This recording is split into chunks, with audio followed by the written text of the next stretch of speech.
Who are the people who are simply born for crime? Let's find out, starting with number 5, the Black Widows. In Buenos Aires, Argentina, 2 women, Sabrina Cynthia Novillo and Pamela Sosa, were finally captured after a string of robberies targeting wealthy businessmen in the city. Between 2018 and 2020, Novillo and Sosa were involved in at least 5 robberies that involved seducing men, then robbing them. They would set up meetings under the guise of business propositions, only to betray their victims once their guard was down. One of their targets was a construction company owner whom they met at a restaurant. Engaging him in friendly conversation, the women were invited to his home in the affluent neighborhood of Nordelta. Over a few drinks, one of the women secretly, let's call it, amended his cocktail, leaving him unconscious. They then stole his BMW along with $70,000 in US dollars, $30,000 in Argentine pesos, and 3 luxury watches. Another victim was a businessman who met Novillo and Sosa through WhatsApp. After inviting them to his apartment for a business proposition, he fell victim to the same scam, when Novillo and Sosa put some sort of sleepy time in his drink.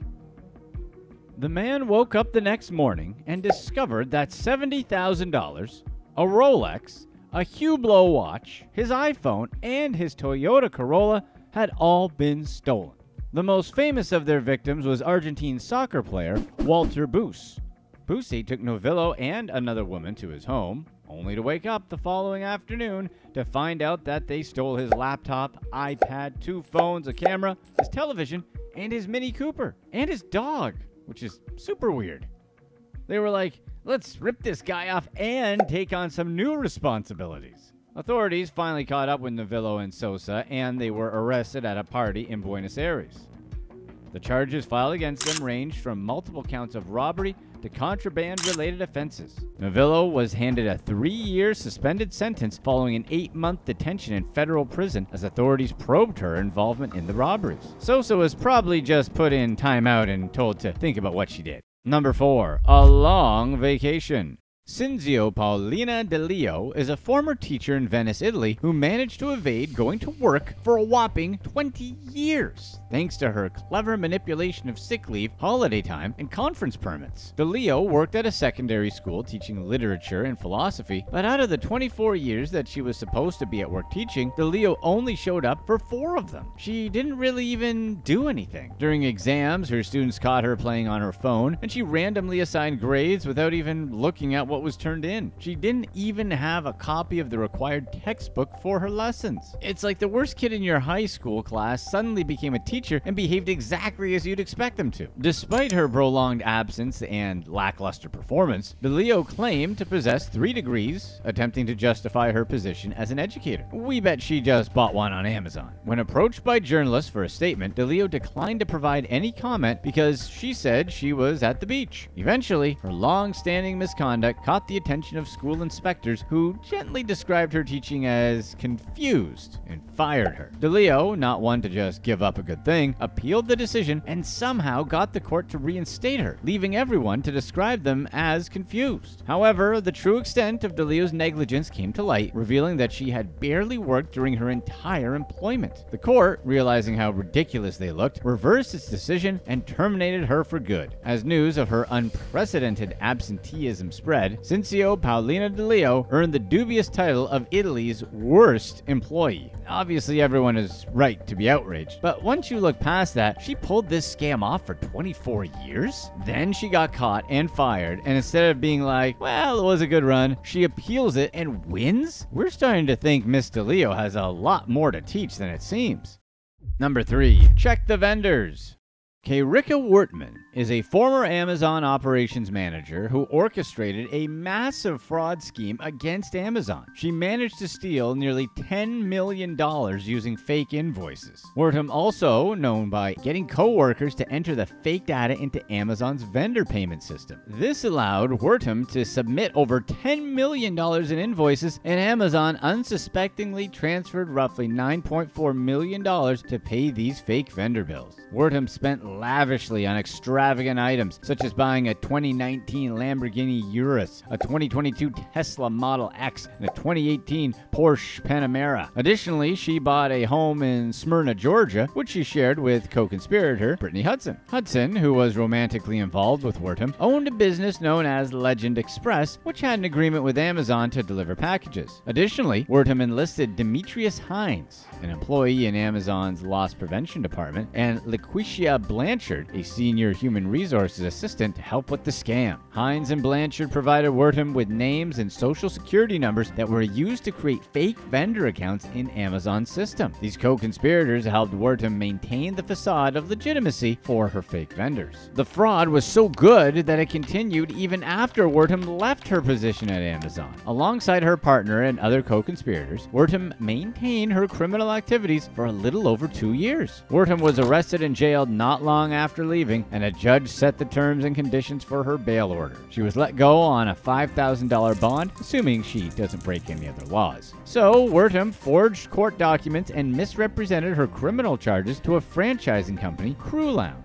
She tried to open a hookah lounge in Atlanta with Hudson, and when Crew asked about the Amazon fraud charges, Wertham allegedly provided false information, saying the charges had been dismissed. She even emailed fake court documents, complete with a forged signature of a U.S. district judge, along with court clerk seals. Wertham's bond was then revoked due to allegations of new criminal conduct. Somehow, Crew found out about the forged documents, and Wertham was popped right back into jail. After Wertham's bond was revoked, she faced new charges for defrauding Crew and forging the documents. Wertham was also charged with other various offenses, including fraud, forgery, and obstruction of justice. She was sentenced to 16 years in federal prison. Additionally, she was ordered to pay restitution to Amazon in the amount of $9,469,731.45, forfeit over $2.7 million in fraudulent proceeds, and give up her assets purchased with the stolen money. Given how much money Amazon makes, it's almost surprising they even noticed. She must have thought Bezos was too busy sending giant blue phalluses into space to notice the chump change that the company was losing.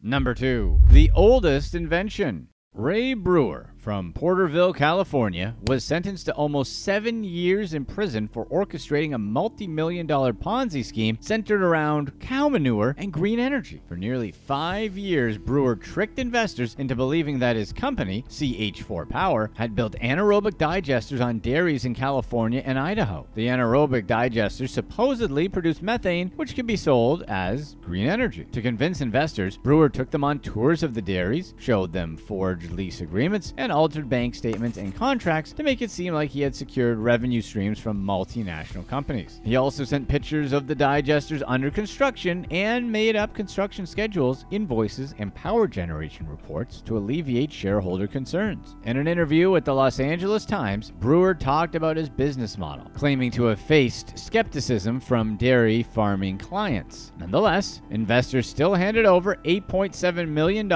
expecting a 66% return on net profits and tax incentives. But Brewer's claims were the real bull manure, and instead of investing the money, he diverted it into multiple bank accounts under different entities, family members, and an alias. He used the money to purchase properties, including 2 plots of land, a 3,700 square foot home, and a new Dodge Ram. When investors grew suspicious, Brewer assumed a new identity and took off to a property he'd purchased in Montana with the stolen money. When Brewer was finally arrested, he told law enforcement he had been in the Navy and told them how he saved soldiers during a fire. It was some sort of sympathy play or something. Like they were going to be like, "Oh, okay, well, have a nice day, sir." Brewer eventually pleaded guilty to wire fraud, money laundering, and identity theft charges. As a result, he was sentenced to 6 years and 9 months in prison. If you're enjoying this video, be sure to stay tuned right here for our past release to find out how this former mayor was exposed as a career criminal. Number 1. The fake Prince of BelAir.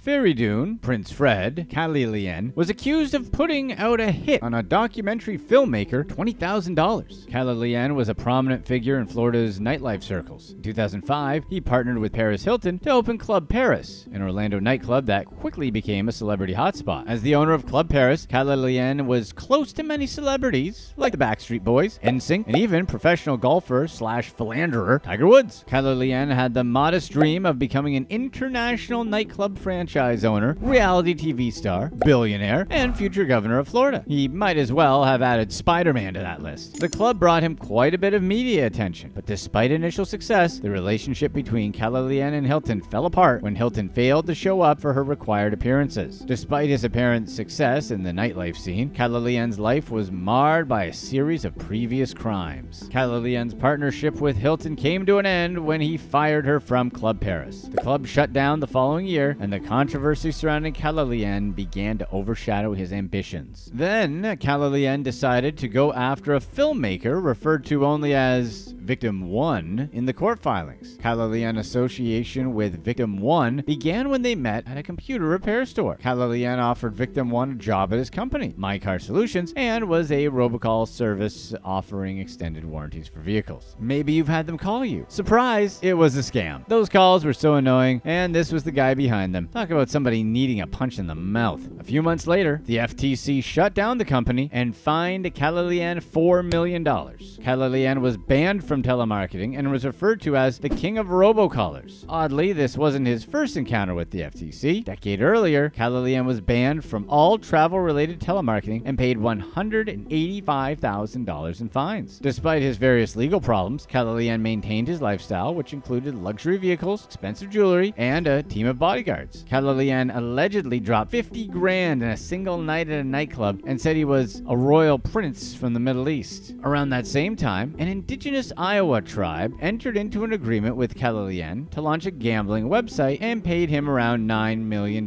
for the software. When it didn't work, Kilpatrick refused to refund them. He didn't want to just limit himself to scamming through robocallers, you know? But at the time, he was also the chief operating officer at Monster Products, company behind Beats and Dre phones. Kilpatrick convinced Monster Products to buy a 49% stake in the Iowa's tribe gambling website. But they found themselves in a legal dispute when two other tribes, the Cheyenne and Arapaho, filed a lawsuit against Kilpatrick in federal court. They accused him of cheating them out of $13 million 3 years earlier, the same scam. Not long after, Monster Products announced that Kilpatrick was fired when it was learned that he was threatening employees and their families. Following year, Kilpatrick was held accountable for swindling a former business partner, and the money he took was spent on luxury purchases such as Rolexes, a Lamborghini, and stays at high-end hotels. Years later, Victim 1 happened to bump into Kilpatrick again. Intrigued by Kilpatrick's past and seeking to expose him as a fraud, Victim 1 decided to make a documentary. He convinced Kilpatrick to participate, downplaying its true nature and emphasizing the publicity it could generate. If you didn't pick up on this, the guy has an ego, so it was an easy sell. But Kilpatrick's initial enthusiasm for the project quickly faded. He confided in his bodyguard, some dude named Michael, that he saw Victim 1 as a former employee who was trying to ruin him, which he was. Kilpatrick also believed that Victim 1 was trying to hack his social media accounts,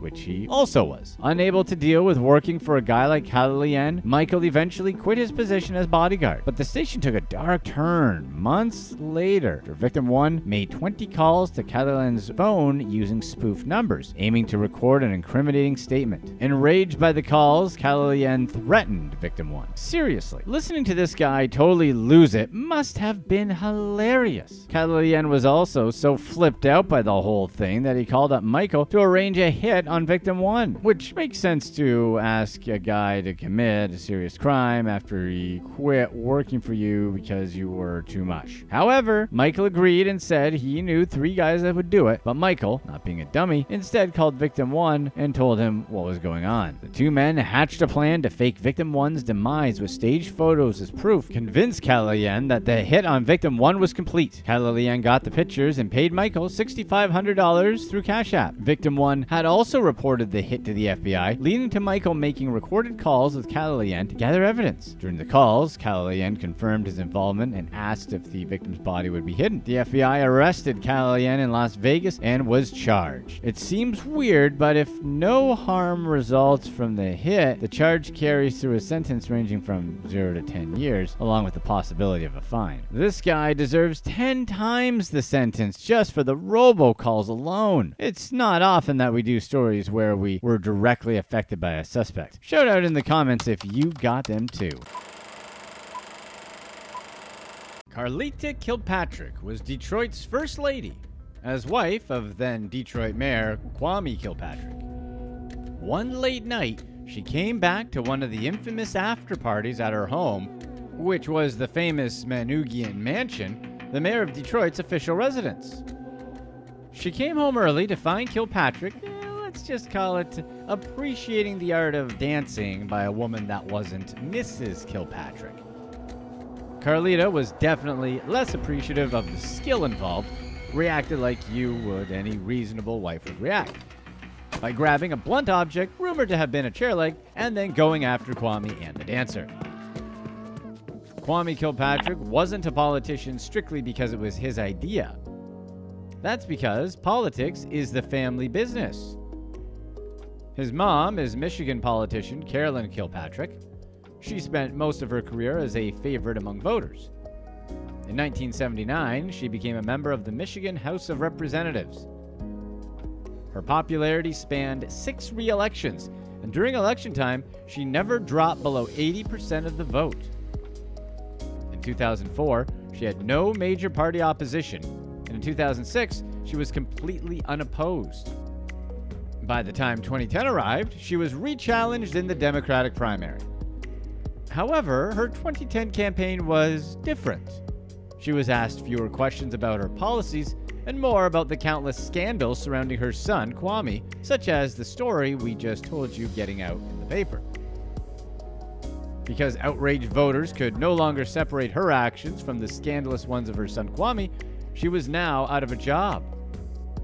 Kwame's record seemed more like the record of a career criminal instead of a career politician. Kwame Kilpatrick was born in Detroit, Michigan on June 8, 1970. His mother was a politician, and his father was a semi-professional basketball player and a politician as well. He was just 9 years old when his mother, Carolyn, began representing Detroit in the Michigan House of Representatives. His father, Bernard Kilpatrick, served as head of Wayne County Health and Human Services Department and as chief of staff to Edward H. McNamara. Following in his parents' footsteps, Kwame got his bachelor's degree in political science from Florida A&M University in 1992. He married his wife, Carlita Kilpatrick, in 1995, and the pair had 3 children. In 1996, his mother vacated her seat at the Michigan House of Representatives, making way for Kwame, who was elected as her replacement. From there, Kwame was elected minority floor leader for the Michigan Democratic Party and was the first African American to hold the position of House Minority Leader in 2001. At 31, Kilpatrick was the youngest ever mayor of Detroit when he was elected in 2001. He was youthful and full of ideas. It just so happened that his ideas tended to benefit him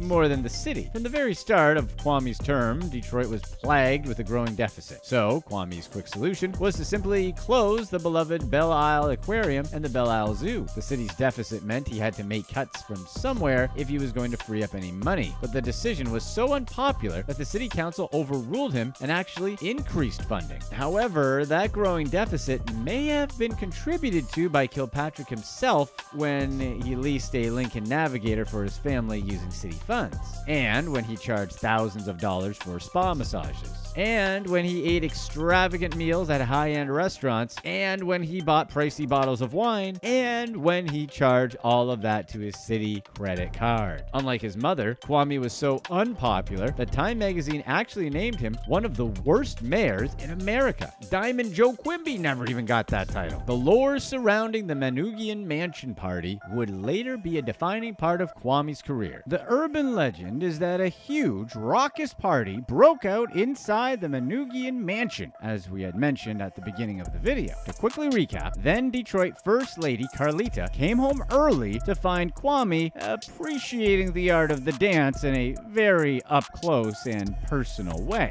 Carlita, less appreciative of the skill involved, reacted like you would expect someone from Detroit to react, by grabbing a blunt object, rumored to have been a chair leg, and attacked the dancer. The Attorney General at the time, Mike Cox, investigated the party and denied claims that it ever happened. Rumors spread throughout the city that Cox was covering up for Kwame because he was at the party too. There's a lot of jokes here that we're just not going to make. We'll just leave it at Kwame had Cox in the palm of his hand. The public didn't find out about the 2002 event until May 2003, when Kwame fired Deputy Chief Gary Brown after an investigation into indiscretions by the mayor's security detail. This prompted Brown to release a memo where he accused Kwame's bodyguards of misconduct and the aforementioned party. The dancer that got into the fight with Kwame's wife was Tamara Green, also known as Strawberry, a 27-year-old mother of 3. 2 men had to step in and physically restrain Carlita at that time. In the early morning of April 30th, 2003, a few months after the alleged party, Green was sitting at an intersection with her boyfriend. Green was about to drop him off when someone shot into the car in an apparent drive-by. The pistol was the same one used by the Detroit Police Department at the time. Before her passing, Green spoke about the Manoogian Mansion party, and her family was sure her murder was to stop her from testifying about it. There was plenty of evidence that the assault happened. 3 paramedics signed affidavits concerning the incident. One of those paramedics admitted to seeing Kwame and his bodyguards at the hospital where Green was being treated. Another paramedic saw an injured woman who said she was attacked by Kwame's wife. Strangely, however, any evidence of Green ever being treated at any hospital that night had vanished, and local hospitals deny having ever treated her. The family's attorney,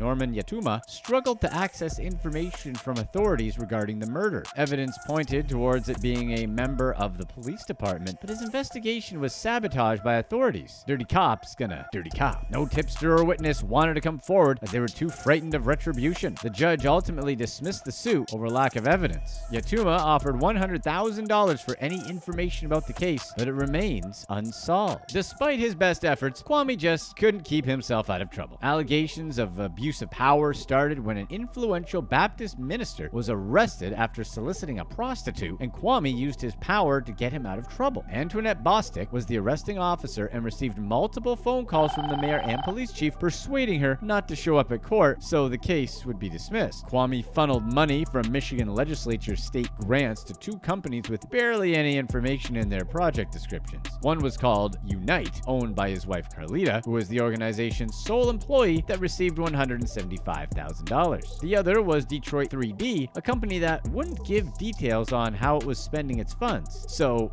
not at all suspicious. Kwame cut thousands of city jobs, but found jobs for friends and family members despite their lack of experience. Their average annual salary increases were 36% rather than the 2% that the rest of the city workers received. Kilpatrick was hit with a slander suit relating to a 2004 incident when police pulled over Christine Beatty, his chief of staff, for speeding. She was furious, scolding officers who she made clear should have known who she was, because that always works with the police when they pull you over. Officers claimed Beatty called the chief of police directly to have the officers called off, which they were. The incident leaked to the media, and the chief said Beatty was harassed, and Kwame implied that she was set up. The whistleblower trial began in August 2007 after Kwame's ex-bodyguard Harold Nelthorpe and Deputy Police Chief Gary Brown were fired during an internal probe into the mayor's actions. After 3 hours of deliberation, the plaintiffs were awarded $6.5 million in damages. Kwame said he'd appeal the verdict, but approved an $8.4 million settlement a few weeks later, when he discovered that lawyer Mike Stefani had evidence that he and Beatty committed perjury during their deposition. The city council voted to pay the lawsuit that involved Nelthorpe, Brown, and a third officer from a separate case against Kwame. At the time, the city council had no idea of the confidentiality agreement that Kwame put in place, part of the settlement. The city council requested that all documents used in the suit be unsealed. Mike Stefani was deposed and revealed the existence of the confidentiality agreement that was supposed to keep intimate texts sent between Kwame and Beatty private. If those involved told anyone about the agreement, they would forfeit the $8.4 million settlement. Kilpatrick and Beatty were charged with obstruction of justice, conspiracy, misconduct in office, and perjury. The city council requested Kwame resign, but he refused. The text message scandal revealed that Kwame and Beatty, both married at the time, were in the midst of an affair. They admitted in their texts to using city funds for romantic getaways, and the text contained evidence about them conspiring to fire Brown. Beatty quickly resigned, but Kwame wasn't as easy to get rid of. The city council passed a resolution asking for Kwame to resign with a vote of 7-1 that also contained 33 reasons he should step down. Kwame did not comply, saying he wouldn't leave and that the vote was irrelevant. In March 2008, Kwame was charged with 8 felonies and Beatty with 7. Kwame pleaded guilty to 2 counts of obstruction and no contest to assaulting a deputy. He finally resigned as mayor. Kwame showed no signs of humility during the trial, acting cocky and insincere. Judge David Groner sentenced him to 4 months in jail, as well as restitutions for the sex and text scandal, and an additional 120-day sentence for assaulting a sheriff's officer in an unrelated incident. Much to the judge's disgust, Kwame snickered while he was being sentenced, clearly not taking the proceedings seriously. Kwame didn't receive special treatment in jail, but after serving 99 days, he was released. Immediately afterwards, he boarded a private jet headed for Texas, where he joined his family in their $3,000 a month rental home. Kwame told Judge Groner that he only made $3,000 a month for restitution payments, prompting Groner to request his financial records. Kwame was back on the stand to justify his claims of poverty. His financial records told a different story. He owned a $1 million home, frequently made lavish purchases, and owned more than one Cadillac Escalade. When questioned, Kwame amusingly pretended to not know who paid for all of those things. The court learned that the true source of his money was from business leaders in Detroit who paid Kwame a substantial amount to get him to resign as mayor and plead guilty. Judge Groner then ordered Kwame to pay $300,000 to the city of Detroit. Kwame missed his first restitution payment of $79,000, only paying the court $14,000, then an extra $21,175 a few days later. However, this meant Kwame had violated the terms of his probation, and Groner approved a warrant. Kwame was sentenced to 1.5 to 5 years in prison and was indicted on new corruption charges. Kilpatrick lobbied for a transfer from the Oaks Correctional Facility and bounced around facilities before he was eventually released in August 2011, a little over a year after being sentenced. Kwame's next trial was in September 2012 for fraudulent schemes where he awarded contracts to the city's Department of Water and Sewage. During that time, he was also suspected of pocketing nearly $1 million in kickbacks. The prosecution had many witnesses that spoke out against Kwame, and the others accused, including his father. Kwame was found guilty on 24 counts, including extortion, mail fraud, tax evasion, extortion, and many others.